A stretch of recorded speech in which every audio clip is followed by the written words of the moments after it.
नमस्कार। यूपी मिश्रा का इनसाइड झारखंड की ओर से मैं अपने आवाज़ से ही बोल रहा हूँ। कल तबीयत इतना ठीक नहीं था कि आकर के यहाँ बात कर सकूँ। आज भी मेरी आवाज़ थोड़ी धीमी है, साउंड थोड़ा बढ़ा लीजिएगा।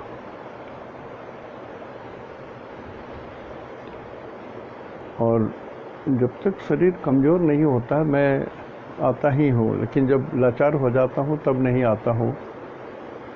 और फिर इतने फ़ोन आने लगते हैं, हर 2-3-4 मिनट के बाद एक एक फ़ोन आएगा, तो क्या स्थिति होगी। और हर कोई फ़ोन पर 5 मिनट लटके रहेंगे तो क्या स्थिति होती समझा जाए। तो ये एक समस्या हो जाती है मेरे लिए। जैसे अभी देखिए बात कर रहा हूँ ना, फ़ोन आ गया।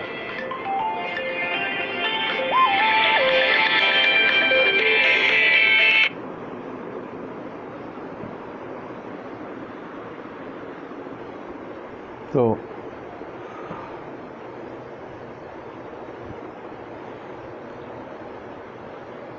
धनु राशि के बारे में ही बोलूँगा। आज अच्छी खासी डांट पड़ी है एक बंधु से। उन्होंने कहा कि मिश्रा जी, आपकी कोई बात नहीं मैच कर रही है। कोविड से शुरू किया उन्होंने और अपने कुंडली पर तक पहुँचे। हमने कहा कोविड का किस माई के लाल ने फोरकास्ट किया था कि आएगा और ये कब जाएगा। किसी माई के लाल ने, चाहे वेस्टर्न या इंडियन या किसी एस्ट्रोलॉजी में किसी ने नहीं कहा, इसलिए कि ईश्वरी चीज़ आपदा विपदा नहीं थी, ये मैन मेड था। जैसे सुशांत के केस में या किसी के केस में शनि 8th हाउस में है तो उसकी आयु तो है। अब आदमी अपनी अकाल मृत्यु कर लेता है, सुसाइड करता है, तो ऐसे तो सैकड़ों हजारों लाखों लोग सुसाइड करते हैं पूरे वर्ल्ड में। 700 करोड़ की जनसंख्या है पूरे विश्व की। So this cannot be called pandemic और कुछ इस तरह की बात नहीं कही जा सकती है।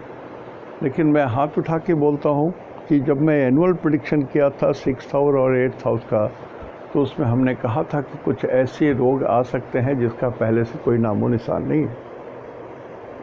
और हमने जिक्र भी दिया था कि आज से 10 साल 15 साल पहले डेंगू का कोई बीमारी का कोई जिक्र नहीं था किसी इतिहास में, किसी किताब में। लेकिन डेंगू आया और गया। ठीक उसी तरह से इस वर्ष भी बहुत सारे रोग पैदा हो जाएंगे।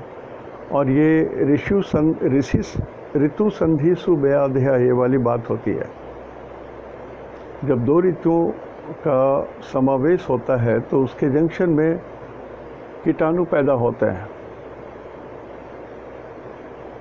जैसे बरसात में कहीं गड्ढे में पानी जमा हो जाता है तो उसमें अपने आप से बेंग और मछली का मिला हुआ जुला रूप में, उसको बेंग मछली बोलते हैं, वो अपने आप पैदा हो जाता है। कोई सीड नहीं डालता है, स्वतः पैदा होता है। उसी तरह से जब ऋतुओं की संधि होती है, जब गर्मी का पदार्पण होता है तो पॉक्स वगैरह टाइप के चीज़ निकलते हैं। और इन दिनों भी बरसात के आसपास में भी कुछ ऐसे रोग अपने आप उत्पन्न हो जाते हैं। लेकिन उसकी सूचना राहु के द्वारा या केतु के द्वारा कुंडली में, एनुअल वार्षिक कुंडली में दे दी जाती है। उसी के आधार पर बोलते हैं। एक बात तो पहली बार तो जब उन लोगों ने कहा, साइंटिस्ट लोगों ने कहा कि भाई जब टेम्परेचर हाई होगा तो ये चला जाएगा। मैं टाइम उसे बहुत बड़ा नहीं हूँ, तो मैंने भी उस बात को एक्सेप्ट कर लिया था। और हमने कहा था कि सबसे हाईएस्ट टेम्परेचर जो होता है अप्रैल मई में होता है, संभवतः इसी समय चला जाएगा। तो उसमें भी बहुत अच्छे अच्छे शब्द सुनने पड़े। उसके बाद हमने कहा कि राहु 23 तारीख को चेंज कर रहे हैं। राहु ही इन्फेक्शन को बोलता है। ये तो लेट डाउन होना ही चाहिए, यहाँ से डाउनफॉल होनी चाहिए। Astrology is a science of indication, it is never a definite prediction. Except Brahma, nobody can give a concrete or 100% prediction. तो 23 से कम 10 लोग मेरे परिचित हैं इंटीमेट, तो 8 डॉक्टर ही हैं। उन लोगों ने कहा कि मिश्रा जी अभी भी डाउनफॉल में है, लेकिन कुछ देशों में कुछ प्रतिक्रिया के कारण ये चीज़ें फिर बढ़ जाती हैं, जैसे कि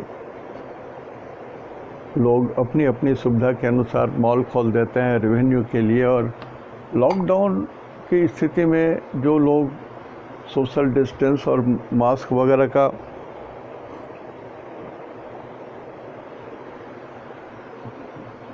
पालन नहीं करते हैं लोग, उसके कारण ये फैल जाता है। जैसे मैं बहुत छोटी सी और मधुर घटना बताता हूँ कि मैं रेलवे में था, तो जिस इलाके के कोई एमएलए एमपी होते थे, तो टिकट कटा करके मंत्री जी या एमएलए साहब या एमपी साहब गाड़ी पर चढ़ेंगे, ये तो उनका तौहीन है। और मजाल क्या है कि कोई टीटी या कोई आकर के उनसे या उनके चम्मचों से कोई टिकट मांग ले। वही हालत होता है, ना मास्क लगाएंगे ना सोशल डिस्टेंसिंग मेंटेन करेंगे, तो तब उसमें क्या प्रेडिक्शन होगा। Everything remain with in the discipline and the medicine applies.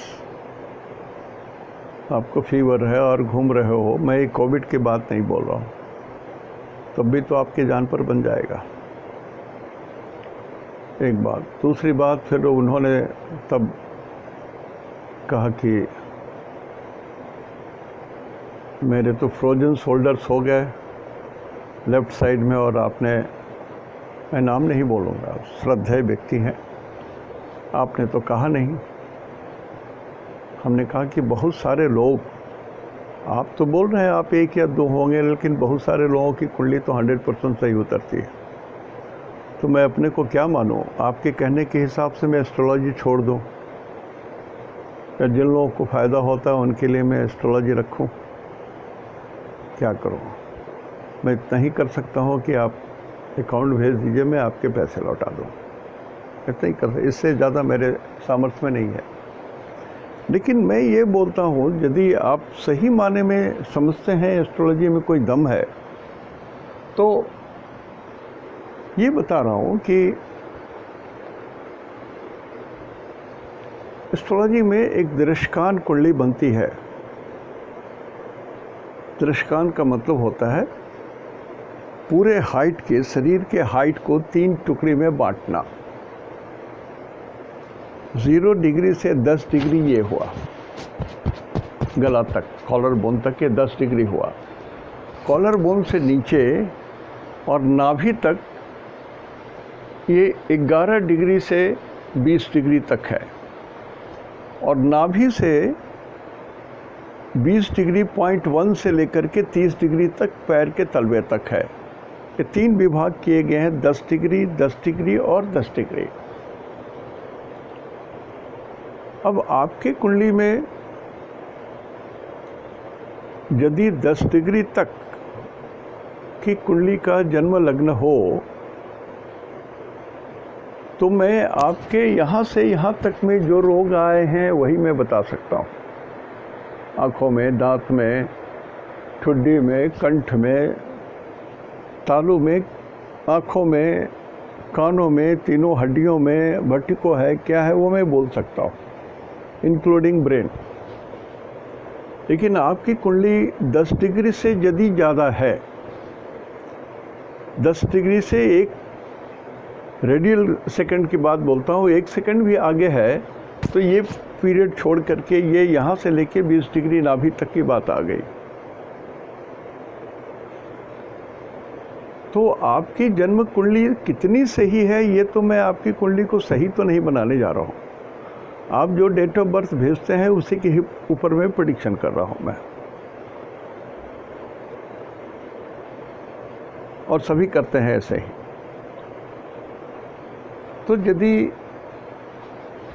10 degree से 0.1 डिग्री भी आगे है, तो यहाँ पर आ गया, ये नीचे आ गया, यहाँ से लेके shoulder, chest, lungs, heart, stomach और नाभि तक का पोर्शन हो गया।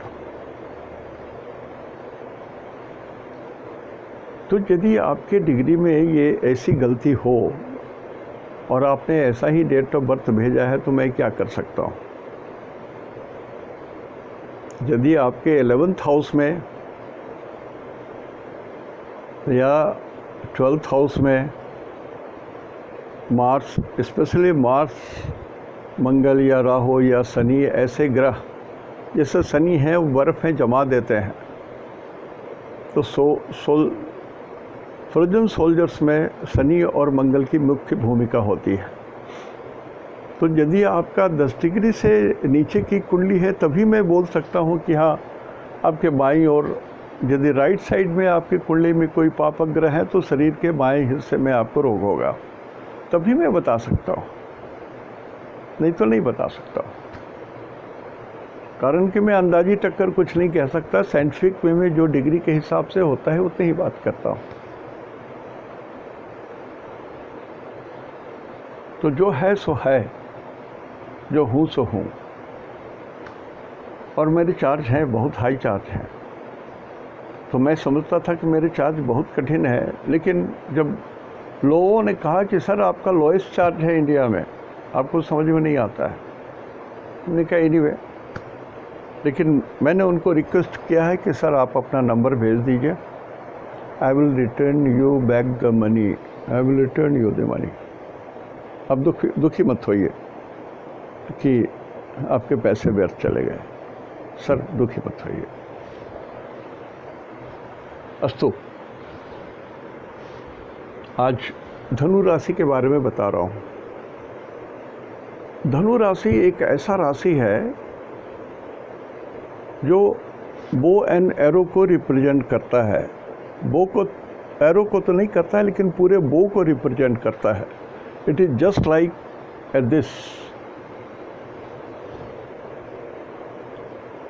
और ये धनुष सिर्फ एक ही भगवान का अस्त्र था, राम का।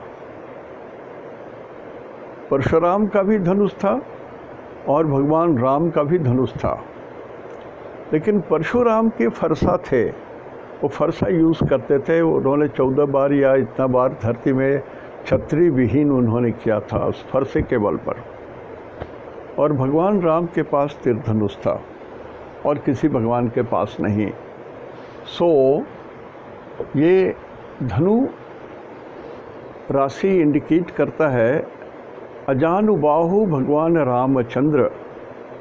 अजानुबाहु मतलब उनके बाहु इतने लंबे थे कि नी से नीचे तक उनके जाते थे, एक बित्ता और नीचे तक जाते थे, इतने लंबे हाथ थे उनके।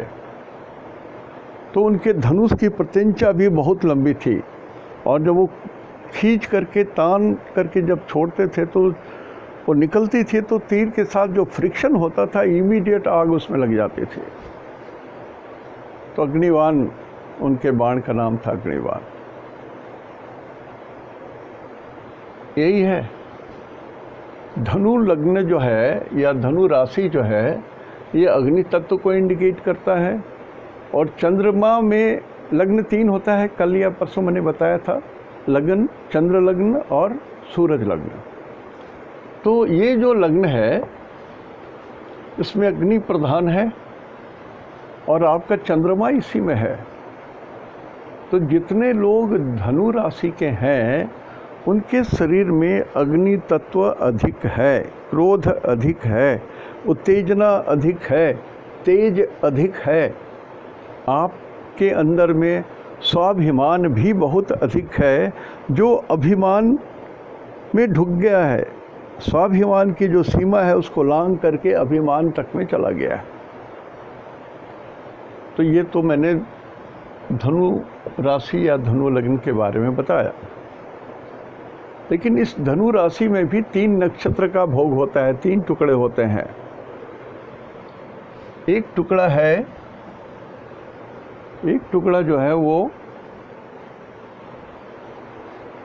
मघा का है, मघा। इस मघा में 4 टुकड़े या 4 चरण, पूर्व फाल्गुनी के 4 चरण और उत्तर फाल्गुनी के 1 चरण, 4, 4, 8, 1, 9। तो एक राशि में 9 नवांश होते हैं और हर नक्षत्र उतने नवांश को भोग करते हैं। तो मेघ राशि मघा के 4, मघा बोलते हैं केतु को। तो पहले ये समझ लीजिए कि मघा के 4 नक्षत्र में धनु राशि और मघा नक्षत्र में जिनका जन्म हुआ, धनु राशि और मघा के नक्षत्र में यदि किन्हीं का जन्म हुआ है तो मघा माने केतु, अश्विनी मघा मूल, इसके स्वामी केतु होते हैं। तो केतु से काउंट करेंगे, हमारा टारगेट है मंगल, इसलिए कि राहु मंगल के मृगशिरा नक्षत्र में ही है 21 जनवरी तक।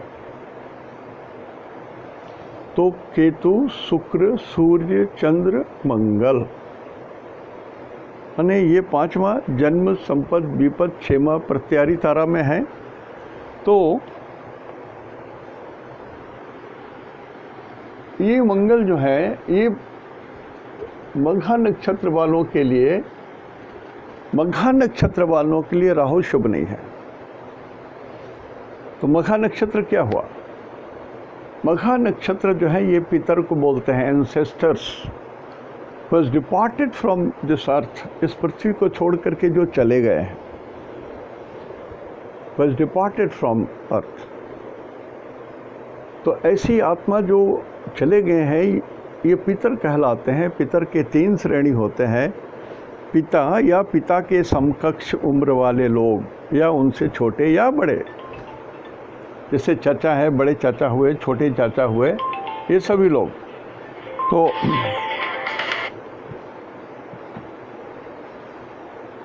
ये वसु कहलाते हैं। और पिता के जितने लोग हैं, उनके समकक्ष जितने लोग हैं, उनसे बड़े या छोटे, ये सभी रुद्र कहलाते हैं। पितर है ये, मघा माने पितर, एंसेस्टर्स। और पिता के पिता मतलब दादाजी के पिता, ये आदित्य कहलाते हैं। आदित्य कहलाते हैं, आदित्य स्वरूप हैं। तो ये जो मघा आपको सूट नहीं कर रहा है, राहु मघा नक्षत्र में जितने लोग जन्म लिए हैं उनको राहु सूट नहीं कर रहा है, शुभ नहीं है आपके लिए। 21 जनवरी तक शुभ नहीं है।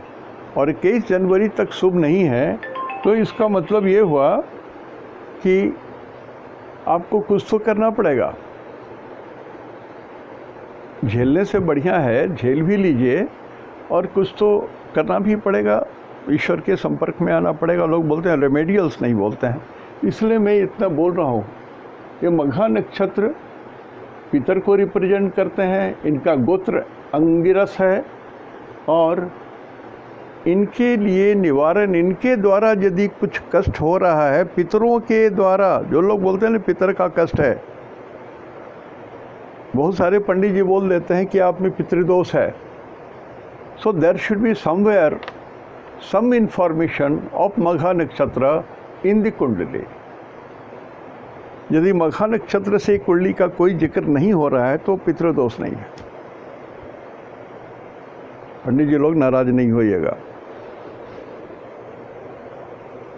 तो हमको इस दोष को मिटाने के लिए 3 काम करना है। या तो पितृ को रोज तर्पण दें, तर्पण करें, जल दें, या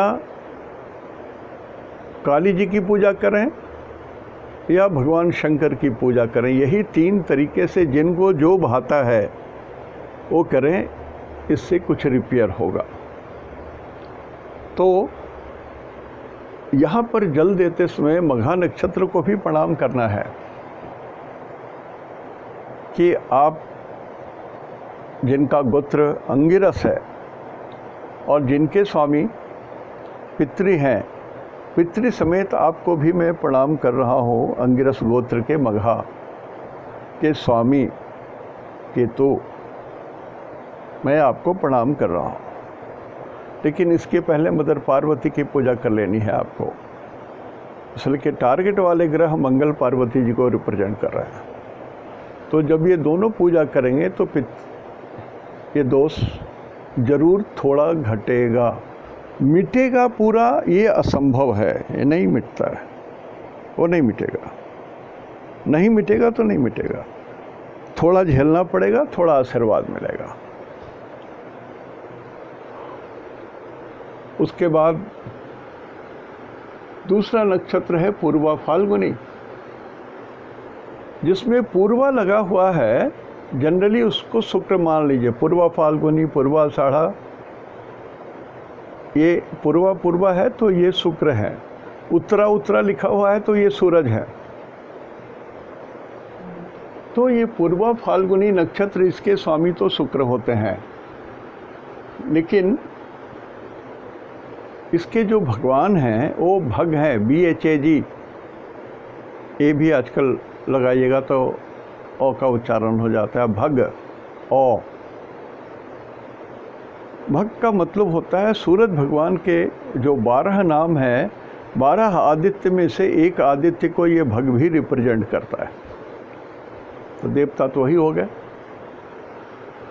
और इनका गोत्र है अत्रि, एक गोत्र है इनका अत्रि। तो जब ये सूरज पूर्वा फाल्गुनी है, इसके नक्षत्र के स्वामी शुक्र होते हैं, तो शुक्र से टारगेट तक चलते हैं। शुक्र, सूरज, चंद्र, मंगल, जन्म, संपद, विपद, क्षेमा, ये कल्याण करने वाले हैं आपके लिए। Is in your favour. Purva Phalguni नक्षत्र वालों के लिए राहु आपके फेवर में हैं। तो इसमें पूजा करने की यदि जरूरत होती है तो शिवलिंग की पूजा की जाती है। भगवान शंकर का शिवलिंग के रूप में पूजा की जाती है। तो जिनको और भी फेवर चाहिए राहु का, मोर यू वांट सम मोर,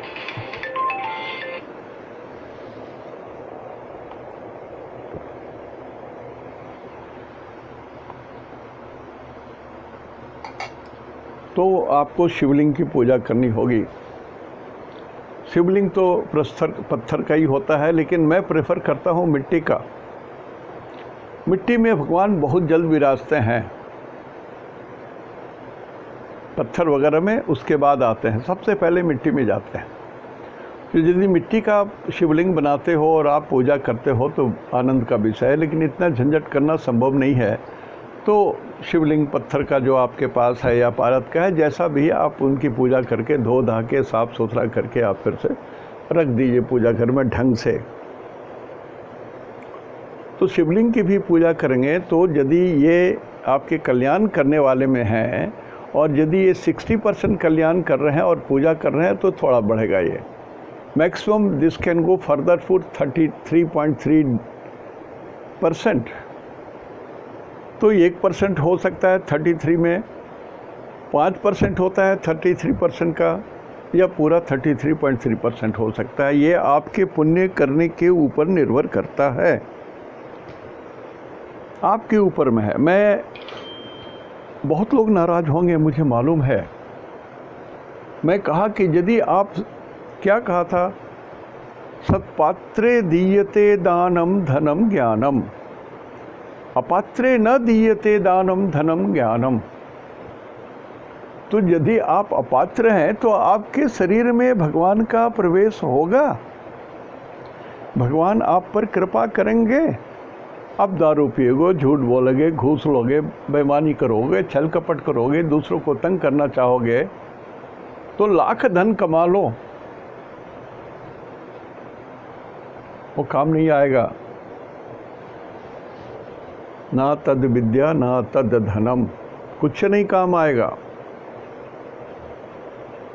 अरे जब अपने बेटे काम नहीं आते हैं तो धन क्या काम आएगा।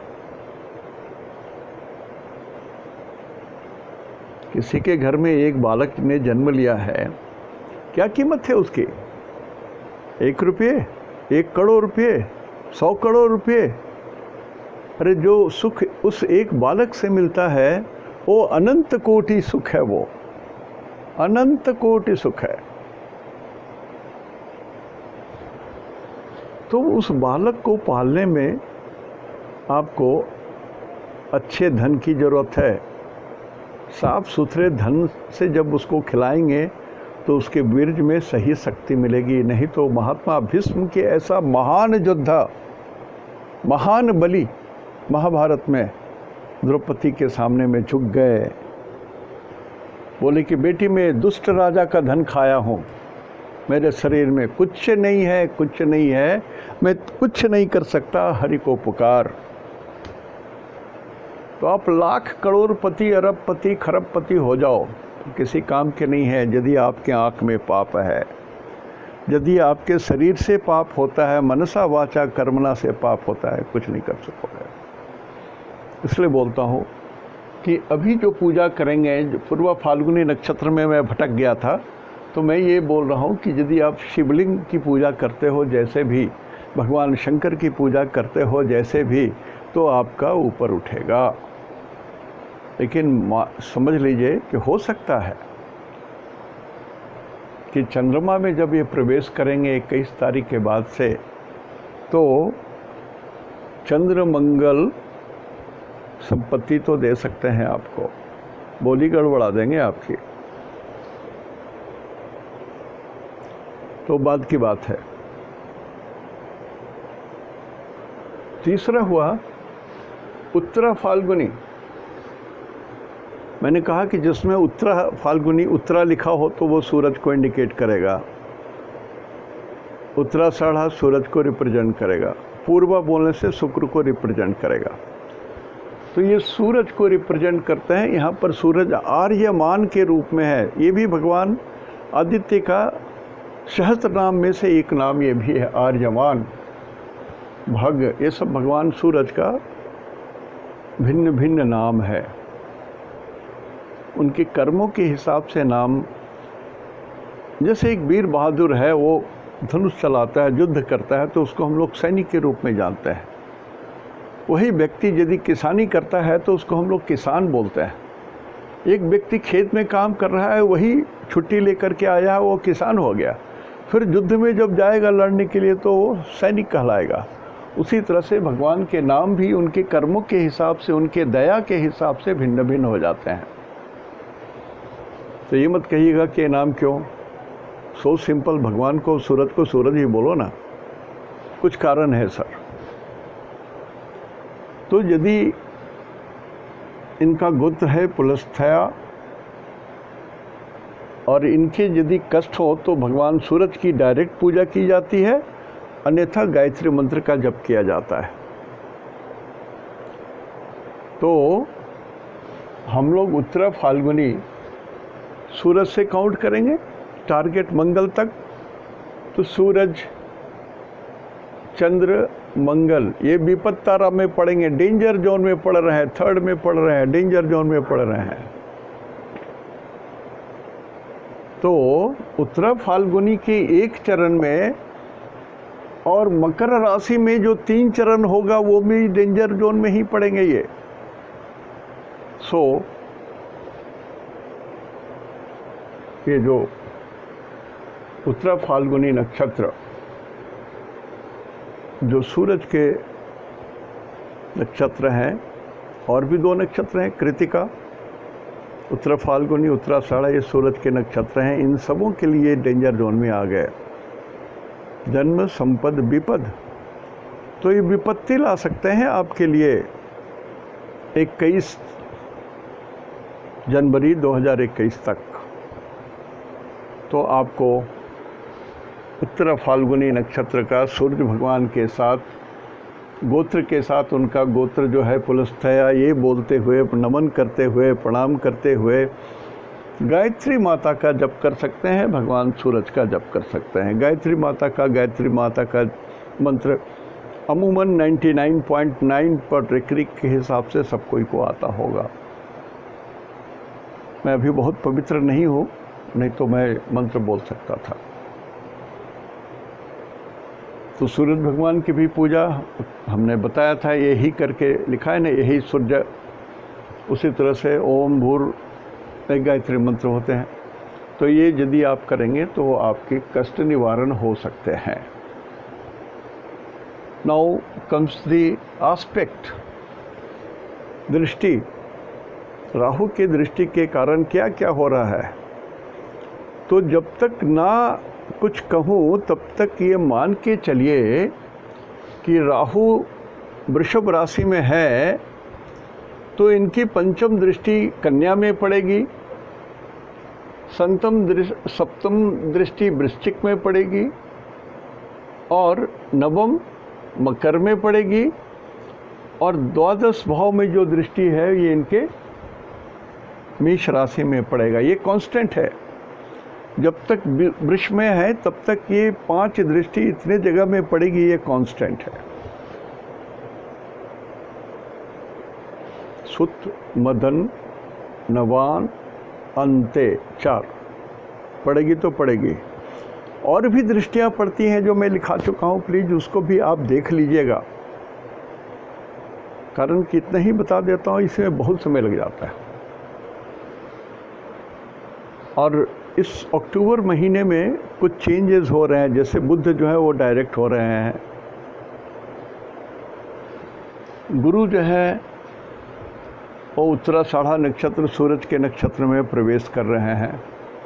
तो सूरज के नक्षत्र में प्रवेश कर रहे हैं तो सूरज के नक्षत्र वालों के लिए सूर्य, चंद्र, मंगल, टारगेट मंगल विपद में आ जा रहा है। तो गुरु भी जब तक उत्तराषाढ़ा नक्षत्र भोग करेंगे तब तक सूरज के नक्षत्र में जितने लोगों का जन्म हुआ है उनके लिए गुरु भी अशुभ रहेंगे। सुन लीजिए, नोट कर लीजिए डायरी में, नहीं तो फिर बोलिएगा कि उल्टा पुल्टा बोलते हैं मिश्रा जी।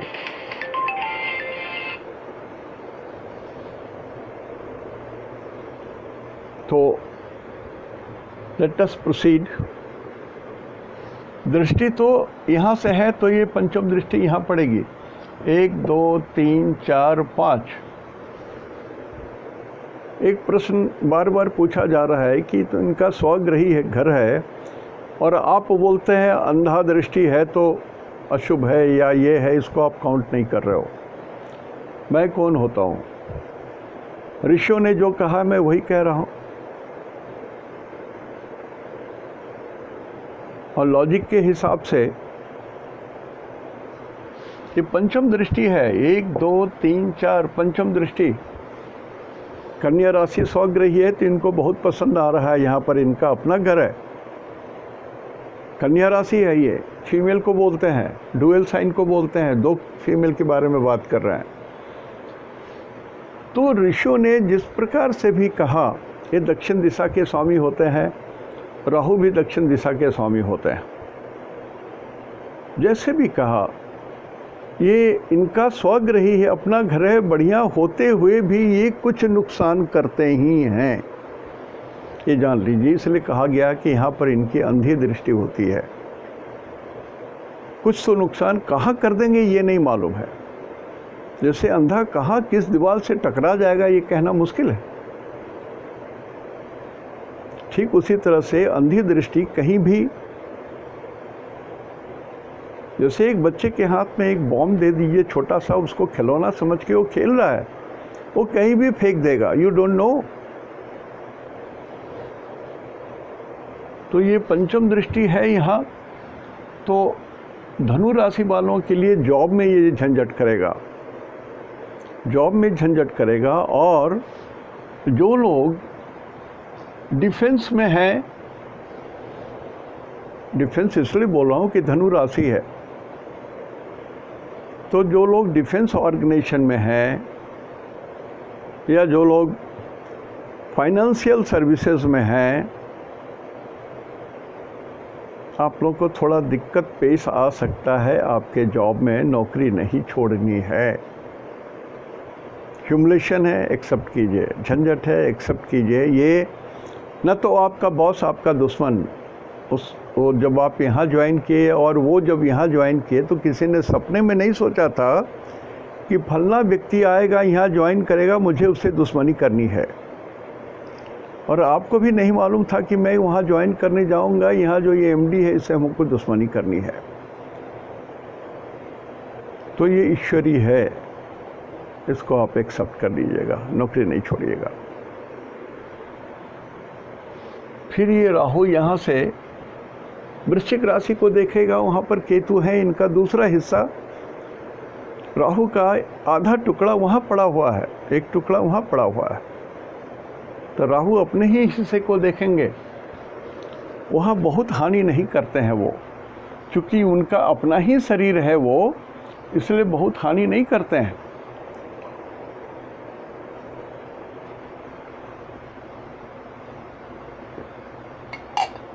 लेकिन इतना तो तय है कि धनु राशि वालों के लिए ये जो है ये खर्चे का घर है। It is house of expenditures. ये विदेश जाने का घर है, ट्रेवल्स का घर है, शॉर्ट जर्नी नहीं लॉन्ग जर्नी का घर है। ये शॉर्ट जर्नी जो है वो 6th हाउस होता है। ये सब भी जो बोलता हूँ नोट करते जाइएगा। तो ये जो पोजीशन में है तो आपकी एक्सपेंडिचर को ज़बरदस्त बढ़ा देंगे। केतु वहाँ पर है तो it is a constant multiplied by 4। तो आपके खर्चे आपके औकात से, आपके हैसियत से ज़्यादा होने की संभावना है। और यदि आप नॉर्थ दिशा में, धनु राशि वालों के लिए बोल रहा हूँ, यदि आप नॉर्थ दिशा में यदि कुछ आप बिज़नेस शुरू कर रहे हो, बड़ा प्रोजेक्ट लगा रहे हो, तो अगेन थिंक थ्राइस। पार्टनर के साथ काम कर रहे हो तो फिर से सोचो, नहीं तो झंझट हो सकता है। इसकी 7वीं दृष्टि पड़ेगी धनु राशि में। वहाँ चंद्रमा और गुरु दोनों मौजूद हैं। गजकेसरी योग बना रहा है, जिसको जितना मैं बोल रहा हूँ कि आपके लिए ये ठीक नहीं है, वो ठीक नहीं है, सब में 25% कमी कर दीजिए। और जहाँ मैं बोल रहा हूँ कि ठीक है, उसमें 25% ऊपर कर दीजिए। बढ़ सकता है, रेंज उतना बढ़ सकता है। और घटना जहाँ पर है तो 25% रेंज घट सकता है। यहाँ पर 33 नहीं, 33 में मघा, पूर्वा फाल्गुनी और उत्तरा फाल्गुनी नक्षत्र के द्वारा दिया गया कष्ट या पुरस्कार की बात कर रहा हूँ। दृष्टि वाले में नहीं बोल रहा हूँ। दृष्टि वाले में बोल रहा हूँ कि जब यहाँ पर 7वीं दृष्टि पड़ेगी तो गुरु और चंद्रमा के ऊपर भी पड़ेगी। यहाँ पर 7वीं दृष्टि तो मैं बता चुका हूँ, गलती हो गई। 9वीं दृष्टि यहाँ से 7, 8, 9, 9 में यहाँ पर शनि है और 10 नंबर हैं। 10 नंबर शुभ होता है, मैं बोल चुका हूँ। 2, 4, 8, 10, 12, 3, 5 राहु के शुभ जगह है। तो आपकी पर्सनैलिटी तो बढ़े ना बढ़े, शनि होने के कारण पर्सनैलिटी भी बढ़ेगी, धन भी बढ़ेगा, आपकी बोली भी कड़वी हो जाएगी। यदि आप बोली को नियंत्रण ना करते हैं तब तो लंका कांड हो जाएगा। लेकिन यदि आप बोली को नियंत्रण करते हैं, मीठा बनाते हैं, तो आप बहुत राइज करोगे ऊपर। धन बढ़ेगा, मर्यादा बढ़ेगी, शांति बढ़ेगी, परिवार का रुतबा बढ़ेगा। लेकिन राहु की दृष्टि और केतु की स्थिति के कारण बंटवारा जैसे ही स्थिति भी बन सकती है।